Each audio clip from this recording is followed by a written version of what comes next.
नमस्कार, मैं हूं आशुतोष और आप देख रहे हैं सत्यहिंदी.com। सत्यहिंदी.com के खास कार्यक्रम आशुतोष की बात में आपका स्वागत है। आज हमारे साथ हैं सीएसडीएस के अभय कुमार दुबे जी। उनसे हम बातचीत करेंगे जो उपचुनाव हुए हैं 13 राज्यों की 29 सीटों पर और 3 लोकसभा सीटों पर। इस उपचुनाव का मतलब क्या है? हम आपको पहले ही बता चुके हैं कि पश्चिम बंगाल के अंदर भारतीय जनता पार्टी पूरी तरीके से साफ हो गई। असम में कांग्रेस पार्टी और उसके सहयोगी दल पूरी तरीके से साफ हो गए, वहां पे भारतीय जनता पार्टी और उनके सहयोगी दलों को फायदा हुआ। हिमाचल प्रदेश के अंदर भारतीय जनता पार्टी 4 सीटों लूज कर गई। राजस्थान के अंदर भारतीय जनता पार्टी दोनों सीट न केवल लूज कर गई बल्कि तीसरे और चौथे नंबर पर रही। मध्य प्रदेश में भारतीय जनता पार्टी को बहुमत मिला लेकिन 1 सीट कांग्रेस पार्टी जीती। कर्नाटक के अंदर कांग्रेस पार्टी वो सीट निकाल ले गई जो दरअसल मुख्यमंत्री के अपने गृह जिले की सीट थी। इसी तरीके से ये कह सकते हैं क्या कि ये नतीजा जो है किसी एक पार्टी के खिलाफ है, किसी एक सरकार के खिलाफ है, या ये कहें कि अलग अलग राज्यों के अंदर अलग अलग वर्डिक्ट है? तो एक बिग पिक्चर क्या है इस पूरे चुनाव की, और क्या इसके आधार पर हम कोई आकलन लगा सकते हैं मौजूदा मोदी सरकार के बारे में या अलग अलग राज्य सरकारों के बारे में? क्या ये कह सकते हैं कि महंगाई एक बड़ा मुद्दा बनकर उभरा है और जहां भी कांग्रेस पार्टी मजबूती से, विपक्षी पार्टी मजबूती से लड़ने की स्थिति में दिखाई पड़ी वहां उसने अच्छी लड़ाई लड़ी? तो बहुत सारे सवाल हैं, इन सवालों पर बातचीत करेंगे। अभय जी, आपका बहुत बहुत स्वागत है। अभय जी, सबसे पहले तो ये कि इस चुनाव की का बिग पिक्चर क्या है, एक बड़ी कहानी क्या है इस चुनाव की? मेरी निगाह में इस चुनाव की सबसे बड़ी कहानी यह है कि महंगाई और बेरोजगारी के सवाल पर भारतीय जनता पार्टी के भीतर बहुत जबरदस्त भ्रम है। भाजपा आपस में काटती हुई राय भाजपा के अंदर है। इसका मैं आपको एक बिल्कुल सीधा और प्रत्यक्ष प्रमाण बताता हूं। जब हिमाचल प्रदेश में भाजपा का उपचुनाव में सुपड़ा साफ हुआ तो वहां के मुख्यमंत्री ने यह कहा कि कांग्रेस ने महंगाई को हथियार बनाकर चुनाव लड़ा, यानी कांग्रेस महंगाई के मुद्दे पर भाजपा को हराने में कामयाब रही, ये हिमाचल प्रदेश के मुख्यमंत्री ने कहा। इससे पहले मध्य प्रदेश में एक मंत्री ने जनता से कहा था कि वो महंगाई को स्वीकार कर ले। अभी कल मेरे साथ एक चैनल के ऊपर बहस करते हुए भारतीय जनता पार्टी के राष्ट्रीय प्रवक्ता, जो आर्थिक मामलों के ऊपर अक्सर बोलते हैं, गोपाल जी अग्रवाल जी ने बिना किसी लाग लपेट के और बिना किसी हिचक के उन्होंने कहा कि डीजल और पेट्रोल के दाम बढ़ाकर राजस्व वसूलना और उसके कारण महंगाई बढ़ना, ये भारतीय जनता पार्टी की आर्थिक मोर्चे पर एक इन्फॉर्म्ड चॉइस है। अच्छा, इन्फॉर्म्ड चॉइस शब्द इस्तेमाल कर, हाँ, मैं उन्हीं के शब्द इस्तेमाल कर रहा हूं। ये उनकी एक इन्फॉर्म्ड चॉइस है और इसकी उन्हें कोई परवाह नहीं है कि पत्रकार लोग इसकी क्या समीक्षा करते हैं, क्या बोलते हैं, इससे कोई मतलब नहीं है।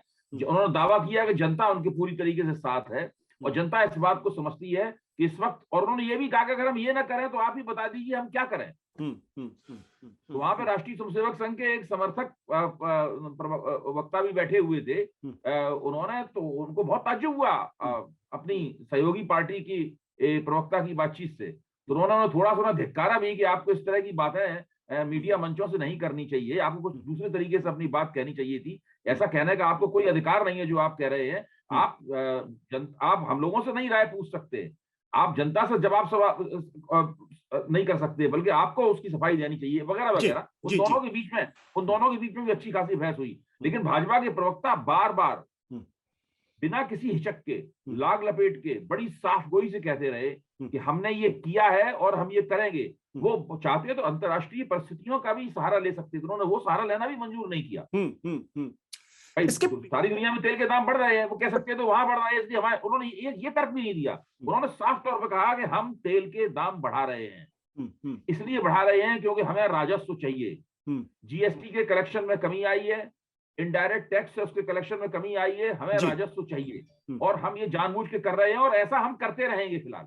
ये भी उन्होंने साफ तौर पर कहा। तो आपके तो मैं पहली बात ही पूरी बात कर दूं, मैं पहली बात ही कहना चाहता हूं कि महंगाई के सवाल पर और बेरोजगारी के सवाल पर ये दोनों मुद्दे भाजपा के हलक में फंसे हुए हैं। इन उपचुनावों ने बताया है कि न भाजपा उनको उगल पा रही है और न निगल पा रही है। ये एक बड़ी बिग पिक्चर मेरी समझ में आती है इसमें।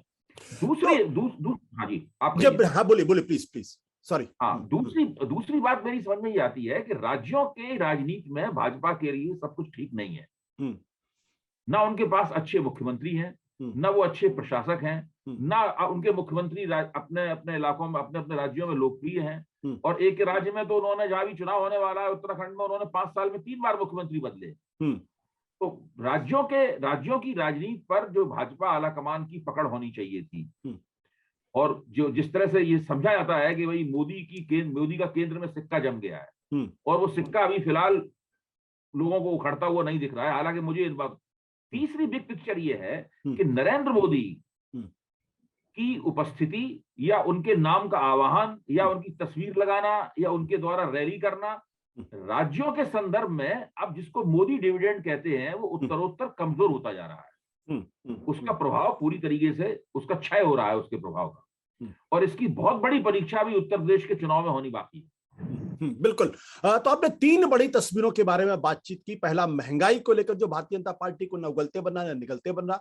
दूसरा, राज्यों के अंदर जो मजबूत मुख्यमंत्री नहीं है, एक तरीके से आपने उस ओर इशारा किया है। और तीसरा, नरेंद्र मोदी को लेकर भी एक जो एक कहीं ना कहीं एक चिंता की लकीरें हैं कि उनकी लोकप्रियता घट रही, बढ़ रही है, उनके नाम पर आप सिर्फ वोट नहीं मांग सकते। एक चौथी बात और रह गई एक चौथी बात और रह गई, अभी ध्यान में आया, मैं पहले भी कहना चाहता था, दिमाग से निकल गई थी बात।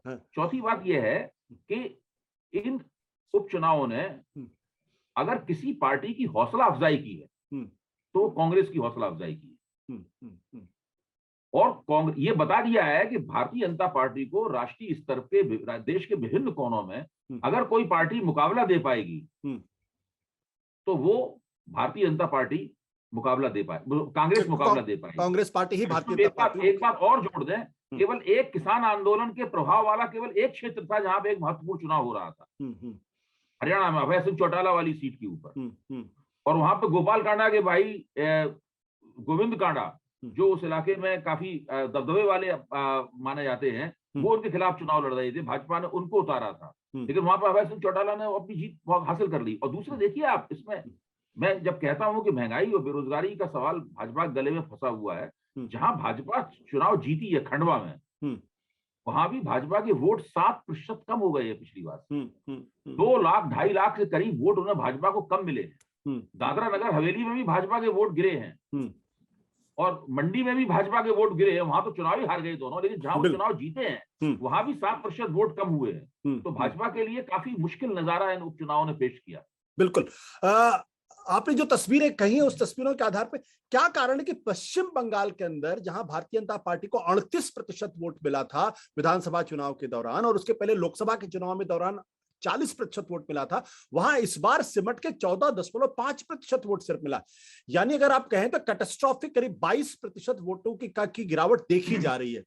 यह 22% वोटों की जो गिरावट है, इसमें से 3 जगह भारतीय जनता पार्टी की जमानत जब्त हुई है। तो क्या लगता है कि पश्चिम बंगाल को लेकर जो हवा क्रिएट हुआ था वो सिर्फ एक बलून साबित हुआ है? देखिए, पश्चिम बंगाल में जो हो रहा है वो तो एक तरह से एक ऐतिहासिक किस्म की परिघटना है, एक हिस्टोरिकल फेनोमेना है। आमतौर पर ऐसा भारत की राजनीति में कभी हुआ नहीं। वहां पर भारतीय जनता पार्टी का राजनीतिक उन्मूलन हो रहा है और वो राजनीतिक तरीकों से हो रहा है। 70 सीटें जीती थी, 70 या उससे नीचे आ गई है भाजपा। और भी बहुत से लोग, बहुत से विधायक वगैरह सब तैयारी किए बैठे हुए हैं, वो सब छोड़ रहे हैं भाजपा। यानी भारतीय जनता पार्टी ने जिन हथकंडों से अपने आप को पश्चिम बंगाल में बढ़ाया था, वो सारे लोग जो बाहर से, सब भाजपा के पास अपनी शक्तियां थी नहीं पश्चिम बंगाल में, सब तो उन्होंने इधर उधर से चीजें बटोरी थी दल बदल के जरिए। वो सारा का सारा भाजपा का साथ छोड़ के जा रहे हैं। जो उन्होंने ममता बनर्जी के बारे में कहा था कि ममता दीदी अकेली रह जाएंगी चुनाव के बाद में, आज स्थिति हो गई कि वो राष्ट्रीय स्वयंसेवक संघ के जो दीक्षित कार्यकर्ता और नेता हैं, कुछ दिनों बाद ये स्थिति आने वाली है, उनको छोड़कर भाजपा में कोई रह नहीं जाएगा। और इसका श्रेय एकमात्र मैं बहुत देता हूं ममता बनर्जी को। ममता बनर्जी ने एक अभूतपूर्व किस्म की कामयाबी हासिल की है और उस कामयाबी को हम लोग पहले भी इस पर चर्चा कर चुके हैं। मैं कहता हूं किस तरह एंटी इनकम्बेंसी को प्रो इनकम्बेंसी में बदला जाता है और किस तरह उत्तरोत्तर अपनी स्थिति को और मजबूत किया जाता है, राजनीतिक रूप से, सांगठनिक रूप से अपनी छवि को लगातार सुधारा जाता है। जो गड़बड़ियां थी उन गड़बड़ियों को चिन्हित करके वहां पे संशोधन किया जाता है। ये सब जो ममता बनर्जी ने करके दिखाया है, ये बहुत से राजनेताओं और बहुत से मुख्यमंत्रियों और सबके लिए एक बहुत बड़ा सबक है। बिल्कुल। अभय जी, अगर आप पश्चिम बंगाल से बाहर निकले, अगर मैं 3 राज्यों का जिक्र करूं, क्योंकि पिछले दिनों एक मिथ बनाने की कोशिश की गई कि नॉर्थ इंडिया के अंदर जहां भारतीय जनता पार्टी का सीधे मुकाबला कांग्रेस पार्टी है, वहां कांग्रेस पार्टी भाजपा का मुकाबला नहीं कर पा रही है। तो इसको लेकर एक बड़ी चिंता, बड़े बड़े विद्वान, बड़े बड़े राजनीतिक पंडित, कुछ ने तो यह भी कह दिया कांग्रेस पार्टी मर जाए तो अच्छा है। ये बातें लोगों ने कही, और बड़े बड़े विद्वान, में किसी का नाम यहां नहीं ले रहा हूं, और एक ने तो बाकायदा एक बड़े अखबार में लेख लिख दिया, पवन वर्मा ने लेख लिख के कहा कि भाई कांग्रेस पार्टी से लोग छूट के बाहर निकले और एक नए पार्टी का उदय हो। लेकिन जो हिमाचल प्रदेश में हुआ, 4 की चारों सीट कांग्रेस पार्टी जीत गई। राजस्थान के अंदर मैं ज्यादा इंपॉर्टेंट मानता हूं क्योंकि वहां भारतीय जनता पार्टी तीसरे चौथे नंबर पर आ गई। मध्य प्रदेश की रैगांव वाली सीट, जहां पे 31 साल से भारतीय जनता पार्टी का शासन था और कांग्रेस कभी नहीं जीती थी, वहां जीती है। कर्नाटक के अंदर मुख्यमंत्री के गृह जिले से उन्होंने सीट निकाली है। तो ये क्या माना जाए, खासतौर पर राजस्थान के अंदर या तीसरे चौथे नंबर भारतीय जनता पार्टी पहुंची। तो अगर बंगाल से कांग्रेस की राजनीतिक उपस्थिति को कम करके आंकना समीक्षा करने का एक सही तरीका नहीं होगा। अगर इस तरीके से समीक्षाएं की जाएंगी एक तरह का कांग्रेस विरोधी जज्बात के तहत, देखिए ये बात सही है, कांग्रेस सांगठनिक रूप से संकटग्रस्त है। कांग्रेस के आला कमान में संगठन के स्तर पर सब कुछ ठीक नहीं है। जिस तरह एक सामान्य पार्टी को चलना चाहिए, उसका एक बाकायदा एक अध्यक्ष होना चाहिए, उसकी एक निर्णय प्रक्रिया होना चाहिए, एक चेन ऑफ कमांड होना चाहिए, ये सब कांग्रेस में अभी गड़बड़ाया हुआ है। वो लोग उसको ठीक करने की प्रक्रिया में है और उन्होंने उसमें बहुत देर लगा दी है, जिससे बहुत नुकसान हो गया है कांग्रेस का। ये सब बातें सही है, पंजाब का उदाहरण हमें ये बताता है। लेकिन आप देखिए, इस सब के बावजूद भारतीय जनता पार्टी को मुख्य चुनौती कांग्रेस ही सब जगह दे रही है। आप उत्तराखंड में दे रहे, अभी उत्तराखंड में कांग्रेस भाजपा को बहुत जबरदस्त चुनौती देगी। तो ये जो इसीलिए मैं कह रहा हूं, इन उपचुनावों का एक बड़ा संदेश ये भी है कि इन उपचुनावों ने कांग्रेस की बहुत जम के हौसला अफजाई की है। अगर कांग्रेस अपना केंद्रीय आला कमान के स्तर वाला सांगठनिक ढांचा दुरुस्त कर ले और वहां सब कुछ ठीक ठाक कर ले, तो फिर भाजपा के लिए काफी मुश्किलें कांग्रेस पेश कर सकती है। हिमाचल प्रदेश का जो नतीजा आया है, ये क्लासिक एग्जाम्पल आपको लगता है? क्योंकि हिमाचल प्रदेश के अंदर अपर कास्ट है, बहुतायत में अपर कास्ट है, पहाड़ी प्रदेश है, वहां पे सरकारी नौकर बहुत ज्यादा है, फौज से बहुत ज्यादा लोग हैं, फिर भी राष्ट्रवाद और हिंदुत्व का नारा चलता हुआ दिखाई नहीं पड़ता है। क्यों? राष्ट्रवाद और हिंदुत्व का नारा उस वक्त ज्यादा चलता है जबकि भाजपा की विरोधी सरकारें होती हैं। आज उत्तर प्रदेश में भाजपा संकट में क्यों फंसी हुई है? जब भाई 2017 में चुनाव हुआ था तो अखिलेश की सरकार थी, उससे पहले लोकसभा चुनाव हुआ था, उस वक्त भी अखिलेश की सरकार थी। तो इस वक्त वहां पर राष्ट्रवाद और हिंदुत्व का नारा वहां चलाने की कोशिश कर रहे हैं। अभी अमित शाह ने जब योगी को अगला मुख्यमंत्री घोषित किया, तो उस वक्त अमित शाह के पूरे भाषण पर अगर हम गौर करें तो बार बार वो साफ लग रहा है उस भाषण से कि उन्हें पता है कि योगी सरकार के पास विकास के नाम पर कुछ दिखाने के लिए कुछ खास है नहीं। इसलिए वो राम जन्मभूमि और राम मंदिर और धारा 370 वगैरह वगैरह यही सब बातें कर रहे हैं। खुद आप देखिए, योगी आदित्यनाथ भी लगातार इसी तरह के भाषण दे रहे हैं। आज भी इस तरह का भाषण उन्होंने एक दिया है। वो कोशिश जरूर करेंगे वहां चलाने की, लेकिन जो ये हो नहीं सकता है कि 5 साल आपने जिस तरह सरकार चलाई है, लोग उस बात को भूल जाएं और इस प्रकार के जो फर्जी किस्म के मुद्दे हैं जिनको भाजपा बहुत बार बार सामने लाती रही है, उन मुद्दों से प्रभावित होकर वोट करें। ये असंभव है क्योंकि 5 साल का शासन लोगों ने भाजपा का देख लिया है। 2017 में उन्हें नहीं पता था कि भाजपा वाले किसको मुख्यमंत्री बनाएंगे और सरकार कैसे चलाएंगे। अब लोगों को पता है। इसलिए जैसे ही अमित शाह ने योगी को अगला मुख्यमंत्री घोषित किया, मैं ये मानता हूं कि उत्तर प्रदेश में भाजपा का अक्सर समर्थन करने वाले जो समुदाय हैं, उनमें से भी कुछ अपनी मतदान प्राथमिकताओं पर पुनर्विचार उन्होंने करना शुरू कर दिया होगा। तो आपके हिसाब से ये जो बाई इलेक्शंस के रिजल्ट्स हैं, ये 5 राज्यों के विधानसभा चुनाव की तरफ कुछ संकेत कर, कुछ राजनीतिक संकेत दे रही है?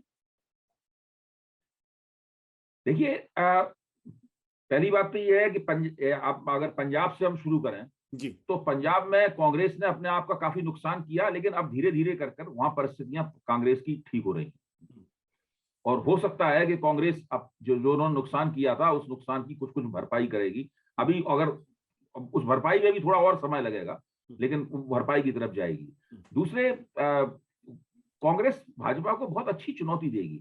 मैं तो ये कहता हूं कि कांग्रेस अगर गुजरात में भाजपा को एक बढ़िया चुनौती दे पाए, जो कि 5 राज्यों से अलग होंगे चुनाव, हो सकता है कि उनको प्रीपोन कर दिया जाए उन चुनावों को। अगर आप चुनाव आयोग के भीतर जो चर्चाएं चल रही हैं, उन चर्चाओं पे अगर आप निगाह डालें तो ये भी हो सकता है कि गुजरात के चुनाव को पहले कर दिया जाए। वहां पे भाजपा ने जिस तरह से वहां पे एक होलसेल चेंज किया है वहां पर, उससे हो सकता है कि भाजपा ऐसा करना चाहे। तो अगर कांग्रेस गुजरात में भाजपा को डेंट कर सकती है तो आप देखिए कि 2024 के लिए कांग्रेस के लिए काफी रास्ता खुलेगा। क्यों, गुजरात जो है वो पिछली बार गुजरात में भाजपा को डेंट करते करते कांग्रेस रह गई थी। जी। इस बार कर सकती है, क्योंकि इस बार गुजरात में भाजपा की हालत खस्ता है, वो बहुत ही कमजोर विकेट पे खेल रही है। लेकिन अगर महंगाई बेरोजगारी अगर बड़ा मुद्दा है तो असम में भारतीय जनता पार्टी कैसे मजबूती के साथ निकल जाती है और लगभग सारी सीटें जीत लेती है अपने सहयोगी के साथ, कांग्रेस कुछ नहीं कर पाती वहां। देखिए, असम की जो सांप्रदायिक स्थिति है वो दूसरे अन्य राज्यों जैसी नहीं है।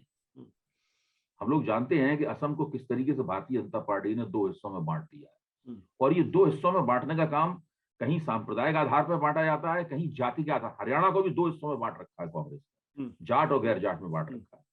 असम को भी 2 हिस्सों में असम को भी 2 हिस्सों में उन्होंने बांट रखा है। तो असम की जो सांप्रदायिक स्थिति है वो खास तरह की स्थिति है, इसलिए असम के चुनाव परिणाम को असम के ही संदर्भ में हम लोगों को विश्लेषित करना चाहिए।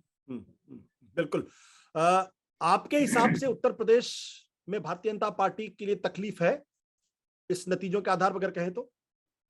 मेरे ख्याल से उत्तर प्रदेश में भारतीय जनता पार्टी मुश्किल में है। और हाँ, बहस इस बात पे हो रही है कि उनकी कितनी सीटें कम होंगी। मतलब आप देखिए चर्चा का रुझान क्या है, भाजपा के अंदर भी और भाजपा के बाहर भी। रुझान ये है कि भाई पिछली बार हमें जो 300 से ज्यादा सीटें मिली थी, इस बार कितनी कम सीटें आ जाएंगी। भाजपा वाले कहते हैं हमें बहुमत मिल जाएगा, हम सरकार बना लेंगे।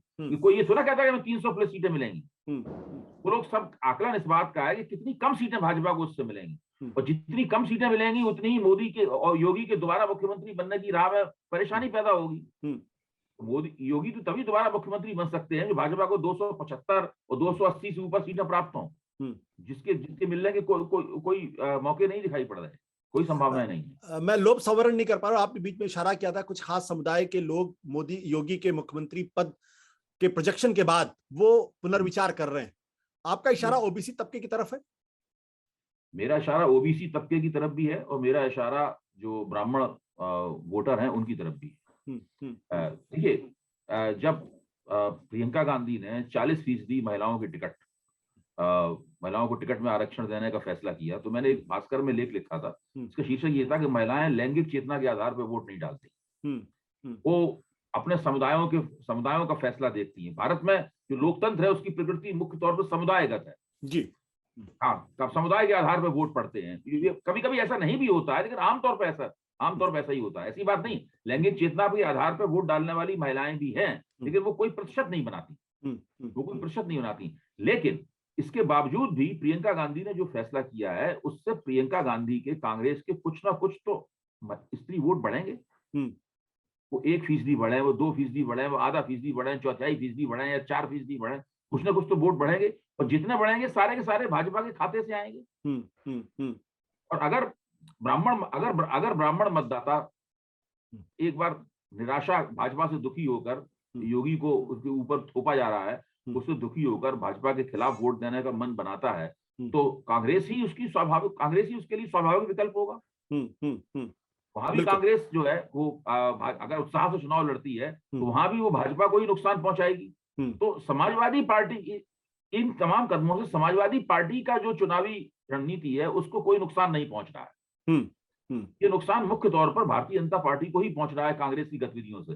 भाजपा के समर्थक समीक्षक हैं, वो ये दिखाने की कोशिश करते हैं कि कांग्रेस को उभार होगा तो उससे समाजवादी पार्टी को नुकसान होगा, क्योंकि मुसलमान वोट उससे फ्रंट हो जाएगा। मुझे कहीं मुसलमान वोट फ्रंट होते हुए वहां नहीं दिख रहा है। मेरा मानना है कि मुस्लिम जो है वो समाजवादी पार्टी को, अधिकतम मुस्लिम वोट समाजवादी पार्टी को प्राप्त होगा। तो ऐसी स्थिति में अगर वहां पर बहुत सावधानी के साथ में और होशियारी के साथ में चुनावी खेल खेला जाता है तो विपक्ष की एक बृहत्तर एकता न होने के बावजूद भाजपा को बहुत अच्छी चुनौती वहां दी जा सकती है। बिल्कुल। अभय जी, बहुत बहुत शुक्रिया हमसे बातचीत करने के लिए। ये थे अभय जी जो इनसे हमने उपचुनाव के बारे में बातचीत की और इसका मतलब क्या है और साथ ही आने वाले विधानसभा चुनाव पर इसका क्या असर पड़ सकता है। बहुत बहुत शुक्रिया sir, thank you so much sir. सत्य हिंदी का ऐप डाउनलोड करें गूगल प्ले स्टोर पर।